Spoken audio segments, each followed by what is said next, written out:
We as Republicans have an obligation to offer real alternatives. The Roadmap for America's Future, version 2.0, is a reflection of a plan using real numbers, real data, with real legislation, showing America that it's not too late to turn this around and secure our fiscal future and leave our children better off.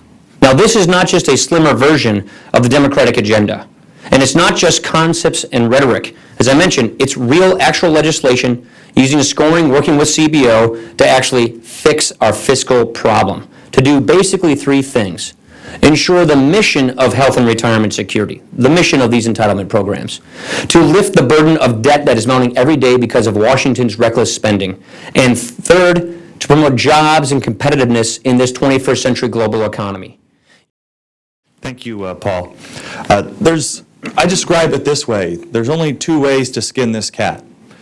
You can either go far left and have a European socialistic type of economy where it's going to lead to these numbers that Paul showed, or you can decentralize government and get it back in the hands of the individual. These are the only two roads we can go down. There's no other way to do it. And the difference between what we have here and all the other plans that are talked about is this plan is credible. It's been scored by CBO. It's a zero cost. You can see what it does to the trend lines. And so my challenge to the members of the press and the media that are here is to challenge Democrats and Republicans on what their plans are for America's future.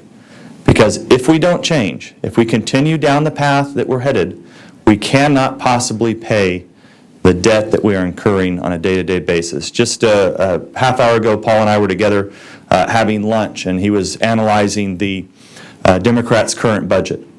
Today, we're roughly around $200 billion in debt per year, or interest on debt. In 10 years, that's going to near $1 trillion in 10 years. So this is serious stuff. And I am so glad that Paul has invited all of us to work together on this because when I'm out talking to constituents, when they ask, do you have a plan? As of today, I can say, yes, we have a plan, and it's very credible. And so we're going to work with other Republicans. We'll reach out to Democrats, and whoever wants to work with us to put America on a path for future generations so that we don't incur this debt that is piling up ever so quickly.